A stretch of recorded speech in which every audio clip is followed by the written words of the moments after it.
জান্নাতের হুরদের কোনো পিরিয়ড হবে না, মাসিক হবে না।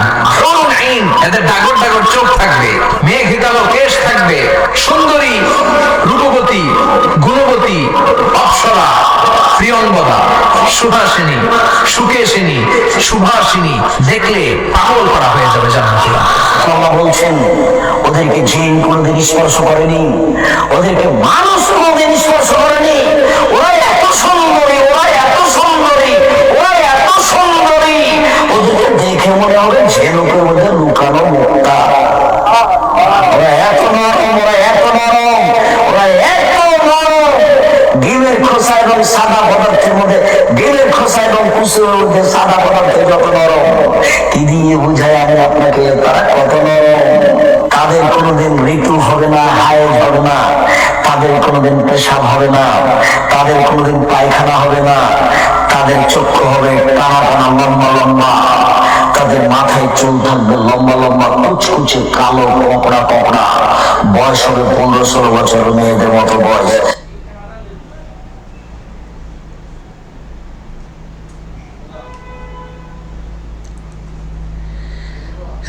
কি দিয়ে বুঝাই, কি দিয়ে বুঝাই, কি দিয়ে বুঝাই, এইভাবে বলে না চণ্ডী বাবু। আপনারা যেভাবে বললেন এভাবে বলে না, শরম। এইভাবে পুত পবিত্র হুরদের সম্বন্ধে, যাদেরকে কোরআনে মজিদে আল্লাহ তাআলা বিভিন্ন আয়াতে তাদের সৌন্দর্য, তাদের পবিত্রতা, তাদের লজ্জাশীলতা, তাদের চির যৌবনা সম্পর্কে যেভাবে পবিত্রতা সম্পর্কে আলোচনা করেছে। কারণ হুর জান্নাতের অনেক নেয়ামতের মধ্যে একটি মাত্র নেয়ামত। জান্নাতে আল্লাহ পাক অসংখ্য নেয়ামত রেখে দিয়েছেন। তো এইভাবে যেইভাবে আপনারা এটাকে যৌন সুরসুরি লাগাইলেন, তো লাগাই যেভাবে বললেন, আমি আপনাকে কিভাবে বুঝাই? আপনি কি কখনো গেছিলেন রাজ্জাক সাহেব, যে গিয়া দড়ি দেখে আসছেন, যেভাবে হাত দিয়ে দড়ি দেখাইতেছেন, কত নরম, কত নরম, কত নরম। আসলে কি আপনি আপনার বাপ দাদারা কখনো গিয়ে দেখছেন? জান্নাতের পাশে যাইতে পারবেন? জান্নাত কাদের জন্য জানেন? আপনাদের জন্য না, জান্নাত আপনাদের জন্য না, জান্নাত নবী মুস্তাফার গোলামদের জন্য। আপনি তো নবীর থেকে আলাদাই করে দিয়েছেন যে নবীর নাম দেওয়া যাবে না, ইভেন মরার সময় লা ইলাহা ইল্লাল্লাহ পড়ে মরতে হইব, মুহাম্মদুর রাসূলুল্লাহ বলা যাবে না।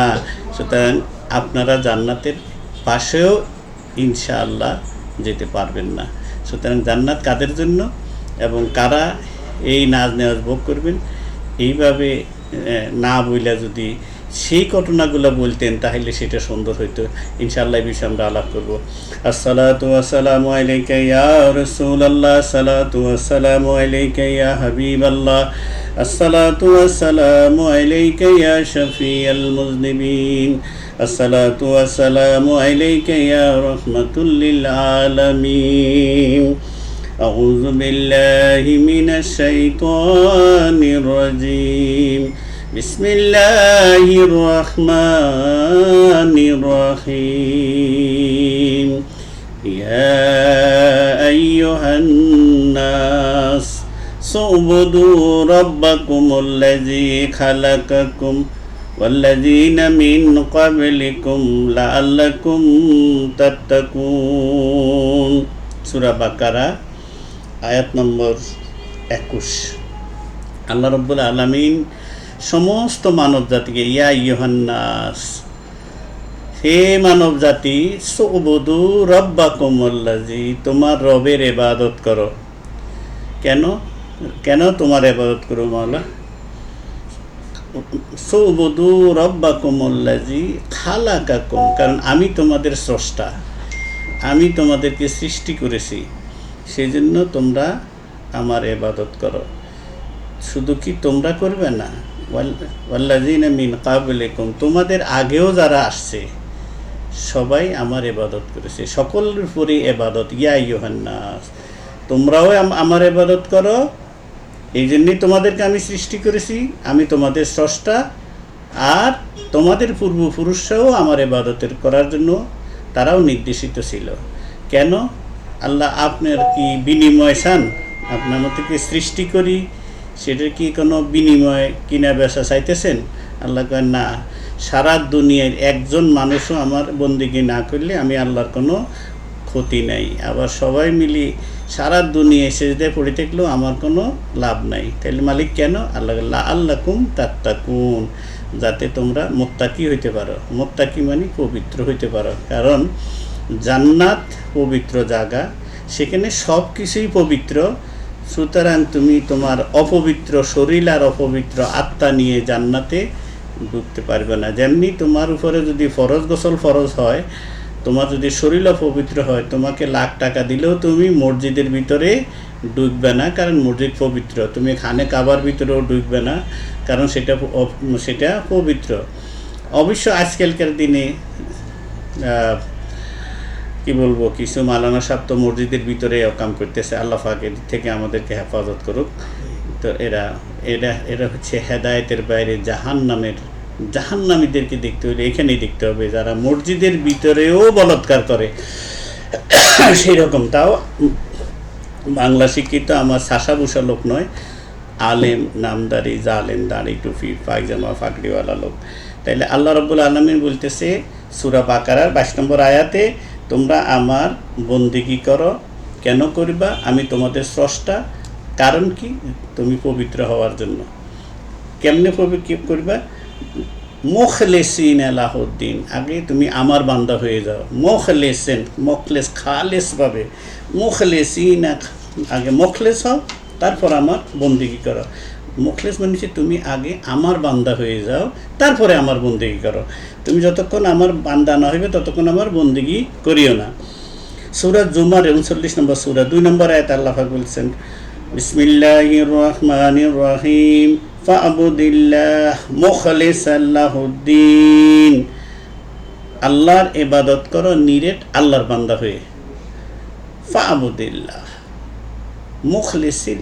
মুখলিসাল লাহুদ্দিন, মুখলিসাল লাহুদ্দিন, আমার দ্বীনে প্রবেশ করো খালেস হয়ে, মুখলেস হয়ে, আমার বান্দা হয়ে। কেননা আলা লিল্লাহি হিদ্দিনুল খালিস, হ্যাঁ, অকৃত্রিম বন্দিগি শুধু আল্লাহর জন্য। এটা 3 নম্বর আয়াত, সূরা জুমার 39 নম্বর আয়াত। তাইলে আমার বন্দিগি হুর গেলমান আর জান্নাতের জন্য নয়, আমার বন্দিগি হচ্ছে আমাকে পুত পবিত্র করে রাখার জন্য। কেননা আল্লাহ পাক যদি আমার প্রতি রাজি খুশি হয়ে যায়, তাহলে আমি জান্নাতে যাব। জান্নাতে গেলে জান্নাতের অসংখ্য নেয়ামত আছে। জান্নাতের গড়গুলো হবে বহুতল বিশিষ্ট, এটা হবে প্রাসাদ। এই প্রাসাদগুলোর নিচে হবে পানির ফোয়ারা, সবসময় মারমারিং সাউন্ড হবে, বৃষ্টির শব্দ, টিনের চালে পড়লে যেরকম শব্দ হয় ঠিক এরকম শব্দ হবে, এটাকে বলে মারমারিং সাউন্ড। সেগুলি নিম্ন দেশে নহর প্রবাহিত হবে। এবং এটা আমার আল্লাহর প্রতিশ্রুতি যে জান্নাতীদেরকে যে থাকার জায়গাটা দেওয়া হবে জান্নাতে, সেটা হবে প্রাসাদ বহুতল বিশিষ্ট। আল্লাহ এবং আল্লাহ রসুল ভালো জানেন। তো আল্লাহ কখনো প্রতিশ্রুতি ভঙ্গ করেন না। এটা সূরা জুমারের 39 নম্বর আয়াতের মধ্যে আল্লাহ পাক বলছেন, যে সকল লোক আপন রবকে ভয় করে তাদের জন্য বহু প্রাসাদ রয়েছে, শুধু একটা না। যেগুলোর উপরে প্রাসাদ সমূহ নির্মিত হয়েছে সেইগুলোর নিম্নদেশে নহর সমূহ রয়েছে, নহর প্রবাহিত। নহর মানে পানির ফোয়ারার মতো, যেখানে পানির ঝর্ণা হয়, পানি বইতে থাকে। তো এই জন্য খালেস হয়ে, মুখলেস হয়ে, আল্লাহর বান্দা হয়ে আল্লাহর ইবাদত করা। এখন আমাদের কাজই হচ্ছে আল্লাহর বন্দি করা। যেমন আমরা নামাজ পড়ি, ইন্নাস সালাতা তানহা আনিল ফাহশাই ওয়াল মুনকার ইয়াযকুম লাআল্লাকুম তাযাক্কারুন। আল্লাহ বলতেছে তুমি নামাজ পড়ো। কেন পড়বা? নামাজ তোমাকে খারাপ চিন্তা এবং খারাপ কাজ থেকে তোমাকে রক্ষা করবে। তুমি রোজা রাখো, আল্লাহ বলতেছে তুমি যদি রোজা রাখো তাহলে লাআল্লাকুম তাত্তাকুন, আমি তোমার মুত্তাকি বানিয়ে দিব।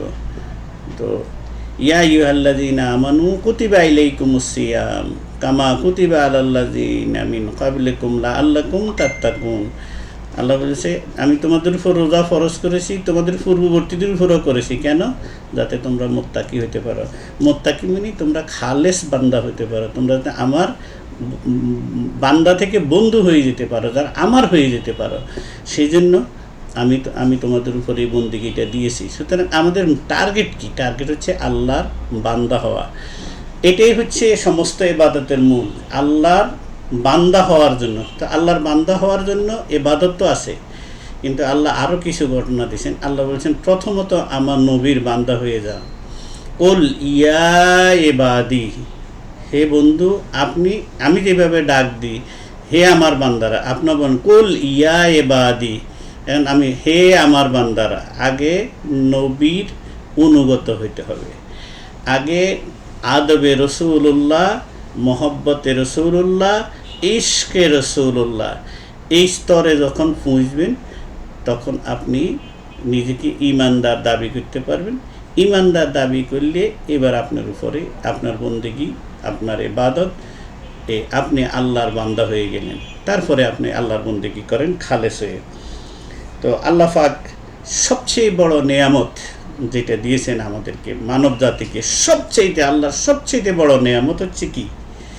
সেটা হচ্ছে সূরা আল ইমরান 164 নম্বর আয়াতে আল্লাহ রাব্বুল আলামিন বলতেছেন, বিসমিল্লাহির রহমানির রহিম, লাকাদ মান্নাল্লাহু আলাল মুমিনিনা ইজ বাআসা ফীহিম রাসূলাম মিন আনফুসিহিম ইয়াতলু আলাইহিম আয়াতিহি ওয়া ইউযাক্কিহিম ওয়া ইউআল্লিমুহুমুল কিতাবা ওয়াল হিকমাহ ওয়া ইন কানু মিন ক্বাবলু লাফি দালালিম মুবিন।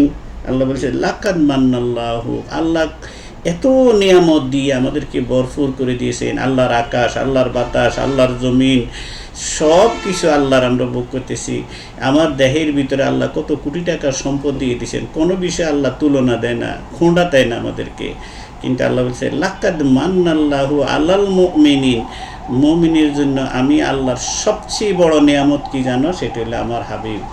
লাকাদ মান্নাল্লাহু আলাল মুমিনিনা ইজ বাআসা ফীহিম রাসূলাম মিন আনফুসিহিম, তোমাদের নিকট, তোমাদের প্রাণের থেকে বেশি নিকটে, তোমাদের জীবনের থেকে বেশি কাছে, তোমাদের প্রাণের থেকে বেশি, তোমাদের প্রাণের বেশি হকদার যে, তোমাদের জীবনের বেশি হকদার যে, আন-নবিয়্যু আওলা বিল মুমিনিনা মিন আনফুসিহিম, সেই পেয়ারা নবী হচ্ছেন আমার সবচেয়ে বড় নিয়ামত। আল্লাহ পাকের সবচেয়ে বড় নিয়ামত হচ্ছে, মূল নিয়ামত হচ্ছে আমার দয়াল নবীজি।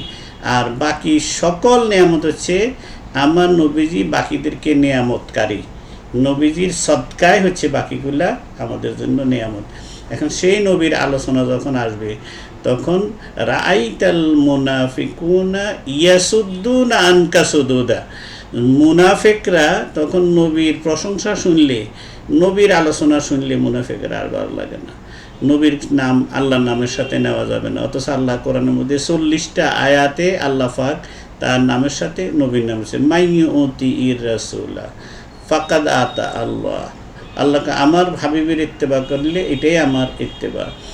আমার বন্ধু কুল ইন কুনতুম তুহিব্বুন আল্লাহ, তুমি আমি আল্লাহকে ভালোবাসতে চাও, তাহলে কেমনে ভালোবাসবে? আমার কি তুমি দেখো, আমার কি তুমি ভালোবাসাটা কেমনে প্রকাশ করবে? আল্লাহকে ফাত্তাবিউনি, আমার হাবিবের ইত্তেবা করো, ইউহিব্বুকুমুল্লাহ, তাইলে তোমার আমি ভালোবাসবো। তাহলে আল্লাহর ভালোবাসা পাইতে হইলেও নবীকে লাগবে।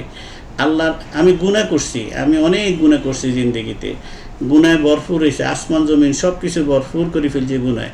আল্লাহ পাক বলতেছে যে তুমি যত বড়, ওয়ালাউ আন্নাহুম ইজ্জালামু আনফুসাহুম জাউকা, জগতের যত বড় বড় পাপী আছো সব আমার নবীর কাছে হাজির হয়ে যাও বলে ফাস্তাগফিরুল্লাহ, ওখানে যে ইস্তেগফার করো, ওয়াস্তাগফিরুল্লাহুর রাসূল, আমার রসুলকে দিয়ে সুপারিশ করাই দে।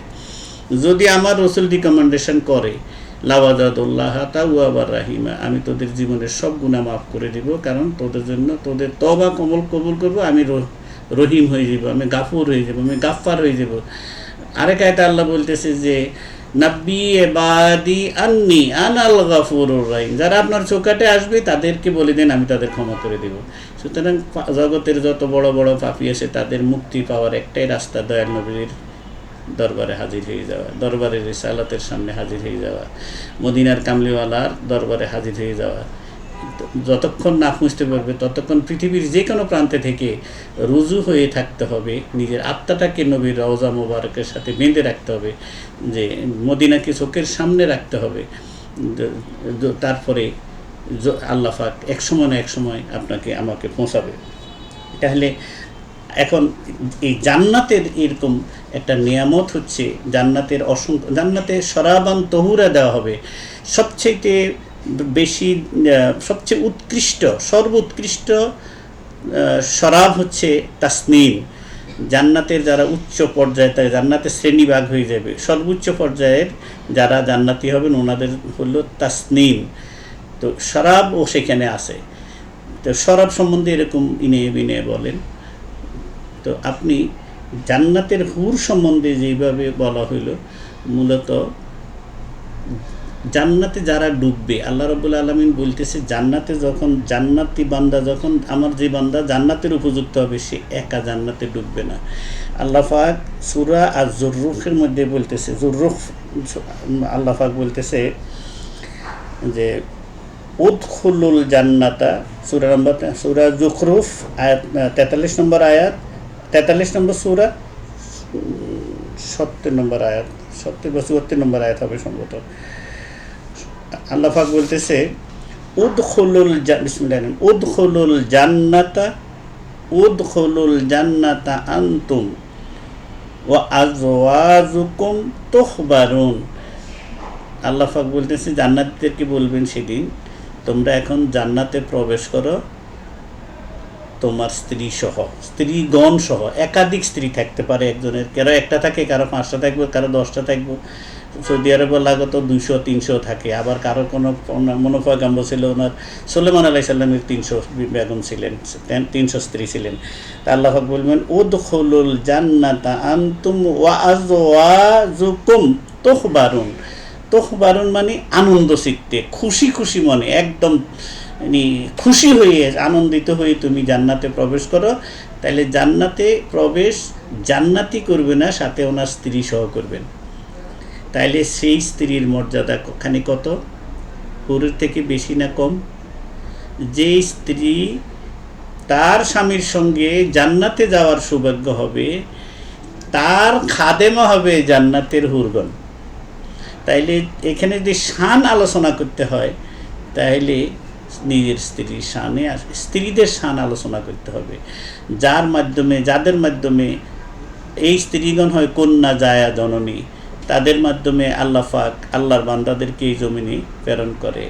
9 মাস 10 মাস তাদের পেটে বাচ্চাটা রাখে, আল্লাহর ওই বান্দা বান্দি রাখে, কত কষ্ট করে সে বাচ্চাটাকে প্রসব করে। সে তাদের মর্যাদাই আলাদা, তাদের শানে আলাদা।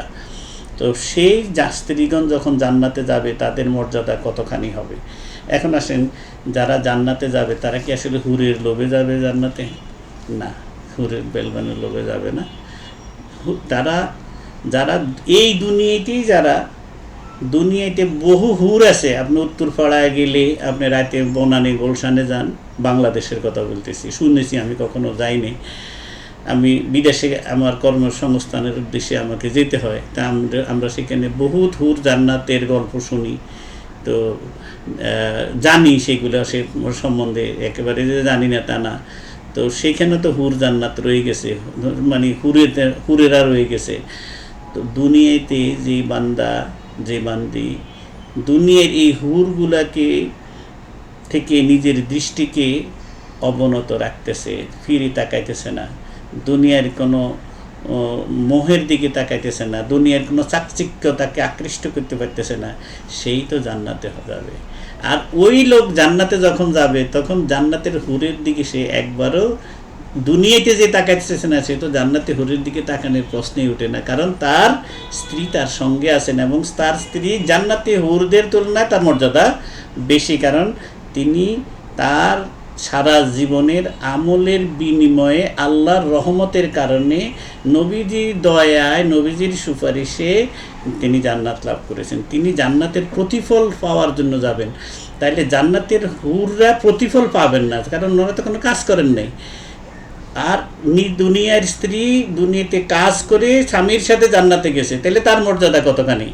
তাহলে তিনি হুরদের সর্দার, বা তিনি হবেন মূল ওই জান্নাতি লোকের সহকর্মী, সহধর্মিনী, জান্নাতি লোকের স্ত্রী। হুরগুন হবেন তাদের সেবক, সেবিকা, তাদের সেবিকা। সেখানে গেলবান আছে, গেলবানটা হবে সেবক। সুতরাং হুরদের কথা দিয়ে যেইভাবে যৌন সুরসুরি দিলেন, আরেকটা কথা, তাদের পিরিয়ড হবে না, তাদের পেশাব পায়খানা হবে না, এইগুলো এত নাফাক কথা আপনাদের মুখে কেমনে আসলো? আপনারা কি জানেন না এত বড় মূল্য হয়েছেন যে জান্নাতের হুরেরা কি মানব জাতি? এইটুকু জ্ঞান ধরে না চন্নি বাবু? এতটুকু জ্ঞান নাই যে জান্নাতের হুরেরা মানব জাতি নয়। যেহেতু তারা মানব জাতি নয়, সুতরাং তাদের পেশাব পায়খানা, তাদের মাসিক পিরিয়ড, এগুলো প্রশ্ন কেন আসতেছে? কেন নাখান্দা কথাগুলা বলতেছেন? আল্লাহ পাক কত সুন্দর করে বিভিন্ন সূরায় ওনাদের পবিত্রতার কথা, ওনাদের রূপের বর্ণনা, ওনাদের গুণের বর্ণনা আল্লাহ পাক কত সুন্দর করে দিয়েছেন। ওনাদের সেই সৌন্দর্যটা হচ্ছে নেয়ামতের সৌন্দর্য। এখন যাকে হাদিয়া দেওয়া হয় সে বড় না হাদিয়া বড়? এটা আগে বলেন। যদি হাদিয়া বড় হয়, জান্নাতে যেই নিয়ামতটা পাবে সেটা হাদিয়া জান্নাতি লোকের জন্য, তাহলে জান্নাতি যারা ডুববেন তাদের মর্যাদা হবে বড়। সেই জন্য ওনারা জান্নাতে ওই নাজ নিয়ামত হাদিয়া পাবেন। এখানে এরকম যৌন সুরসুরি দিয়ে বলার কথা না। আল্লাহ পাক কোরআনে মজিদে সূরা আদ-দুখানে, আমি আরবি আয়াতগুলো পড়ব না, শুধু অর্থগুলো আর সামান্য এটার সারাংশটা করবো আপনাদেরকে। সূরা আদ-দুখান ৪৬ নম্বর সূরা ৫৪ নম্বর আয়াতে আল্লাহ পাক বলতেছেন, আর আমি তাদেরকে বড় বড় নয়ন বিশিষ্ট, আনত নয়ন আর ডাগর ডাগর চোখ বিশিষ্ট হুরদের সঙ্গে বিবাহ বন্ধনে আবদ্ধ করব। সূরা আদ-দুখান ৪৬ নম্বর সূরা ৫৪ নম্বর আয়াত। এটি কি বুঝাইলেন? হুর অত্যন্ত শুভ্র এবং উজ্জ্বল চোখের অধিকারিণী, বড় ও সুন্দর নয়ন বিশিষ্ট, যেটাকে ডাগর ডাগর চোখ বলা হয়, উজ্জ্বল আনত নয়না ওনারা। সূরা আত-তুরের মধ্যে বলা হয়েছে ৫২ নম্বর সূরা ২০ নম্বর আয়াতে আল্লাহ পাক বলতেছেন, তারা সারিবদ্ধ আসনে হেলান দিয়ে বসবে, তারা জান্নাতীরা, আর আমি তাদেরকে হুরদের সঙ্গে বিবাহ বন্ধনে আবদ্ধ করব। হুরটা কে পাবে? যারা জান্নাতে যাবে, যাদের নসিব জান্নাতে হবে। জান্নাতের অসংখ্য নেয়ামতের মধ্যে হুর একটা নেয়ামত।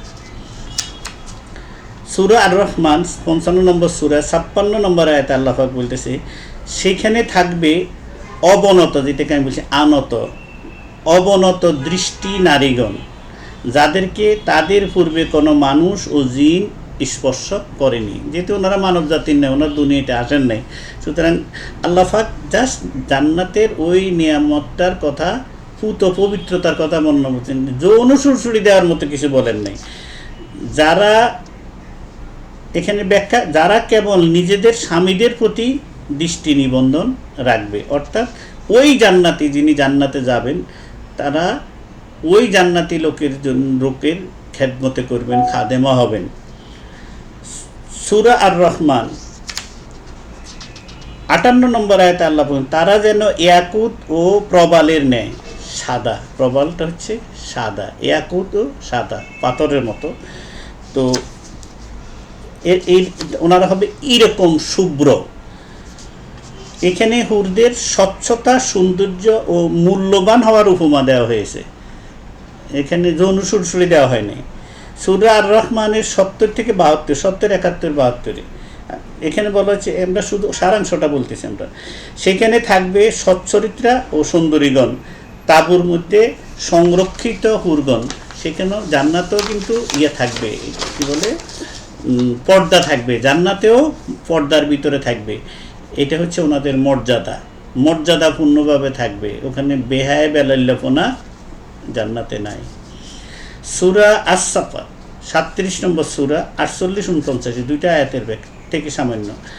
তাদের কাছে থাকবে অবনত দৃষ্টি, বড় নয়ন বিশিষ্ট নারীগণ, তারা যেন সযত্নে সংরক্ষিত ডিমের মতো, অর্থাৎ ডিমের বাহিরের খোসার ভিতরের ডিমের যে অংশটা সাদা দপদপে অংশটুকু থাকে, এটা একটা উপমা দেওয়া হয়েছে। এখানে কেমন, এখানে হচ্ছে ওনারা কোমলতা এবং পবিত্রতার উপমা দেওয়া হয়েছে। একবারে এভাবে হাত দিয়ে কেমনে বুঝাবো আপনাকে কত নরম। আর তুমি কি কখনো ধৈর্য দিয়ে আসছো? হ্যাঁ, আল্লাহ তো বলছে কোনো মানুষ এখন পর্যন্ত, কোনো চোখ এখন পর্যন্ত সেগুলো দেখে নাই, কিন্তু আমার দয়াল নবীজি মেরাজের রাত্রিতে দেখে আসছেন এবং আমার নবীজির সামনেই সেগুলো তৈরি করা হয়েছেন, সেই সৃষ্টি হয়েছেন আমার নবীজির সামনে। সূরা আল ওয়াকিয়াতে আছে, আর থাকবে বড় নয়ন বিশিষ্ট হুরগণ যেন সযত্নে রক্ষিত মুক্তা। সূরা আল ওয়াকিয়া 35 থেকে 37 নম্বর আয়াতে, আমি তাদেরকে বিশেষভাবে সৃষ্টি করেছি, মানুষের মতো না। অতঃপর তাদেরকে করেছি কুমারী, প্রেমময়ী এবং সমবয়সী। এখানে কি বুঝাইল? চিরকুমারী, স্বামী প্রেমী এবং সমবয়সী। জান্নাতে সকল হুরেরা তাদের জান্নাতি যাদের নসিবে জান্নাত জুটবে, আল্লাহ পাক যাদেরকে জান্নাত দিবেন তাদের বয়সী সমবয়সী হবেন হুরগণ। সূরা আন-নাবাতে আল্লাহ পাক বলতেছে, নিশ্চয়ই মুত্তাকিদের জন্য রয়েছে সফলতা, উদ্যান ও আঙ্গুর, সেখানে আঙ্গুর ফলও আছে। তা কি দুনিয়ার আঙ্গুর ফল? দেখতে আঙ্গুর ফলের মতো মনে হবে, কিন্তু স্বাদ দুনিয়ার আঙ্গুর ফলের মতো নয়। সেখানে বাগান আছে, সমবয়সী পূর্ণ যৌবনা সঙ্গিনীগণ থাকবেন। এটা হচ্ছে ওনাদের স্ট্রাকচার দেওয়া হইতেছে, তোমরা কেমন এখানে এইভাবে আপনার যেই ভাষায় ওনাদের সম্বন্ধে কথা বলা হয়েছে, হুরদেরকে অপমান করা হয়েছে মূলত। তাদের পেশাব পায়খানা, তাদের যদি এই জ্ঞান থাকতো যে তারা জান্নাতি হুরেরা মানব জাতির নয়, এদেরকে আল্লাহ স্পেশালি তৈরি করেছেন জান্নাতি স্বামী স্ত্রী দুইজন যারা যাবেন, যিনি তার স্ত্রীকে নিয়ে জান্নাতে ঢুকবেন তাদের খেদমত করার জন্য।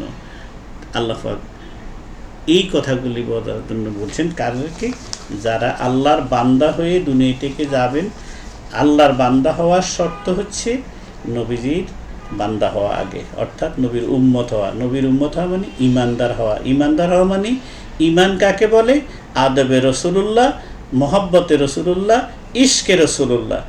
তো সেই সম্পর্ক যদি থাকে, ইনশাল্লাহ এই বিষয়ে আমাদের নবীর সাথে উম্মতের কি সম্পর্ক, এই বিষয়ে আমি আমার পরবর্তী ভিডিওতে ইনশাল্লাহ বলবো, আল্লাহ পাক যদি আমাকে হায়াত দেয়। আপনারা যারা শুনেন আমার ভিডিওগুলো, আপনাদের সবাইকে ধন্যবাদ। একটু সাউন্ড হচ্ছে, আমার পাশের বিল্ডিংয়ে কাজ হচ্ছে, আমার অফিসের পাশে, ক্ষমা সুন্দর দৃষ্টিতে দেখবেন। আর যারা আমার ভিডিওগুলো দেখেন আপনাদেরকে আন্তরিকভাবে ধন্যবাদ জানাই। আপনারা আমাকে উৎসাহ দিয়ে যাচ্ছেন। মূলত আপনারা ধর্ম ব্যবসায়ীদের থেকে নিজেদেরকে বাঁচিয়ে রাখবেন, কোরআন শিখেন, কোরআনের তফসিরের কিতাব আছে, নিজেরা বুঝতে চেষ্টা করেন। ইনশাল্লাহ বাংলা ভাষাভাষী যারা, আপনারা যদি সত্যিকারের একজন আহলে সুন্নাতুল জামাতভুক্ত একজন আল্লাহ ওয়ালার সান্নিধ্য পেয়ে যান, ইনশাল্লাহ ওনার সান্নিধ্যে পেলে কোরআন হাদিস আপনারাও বুঝবেন আল্লাহর মধ্যে। আল্লাহ পাক আমাদের সবাইকে বুঝার তৌফিক দান করুন। ওমা আলাইনা ইল্লাল বালাগুল মুবিন। আসসালামু আলাইকুম ওয়া রাহমাতুল্লাহি ওয়া বারাকাতুহু। الحياة وبصلاة بدعى أصلي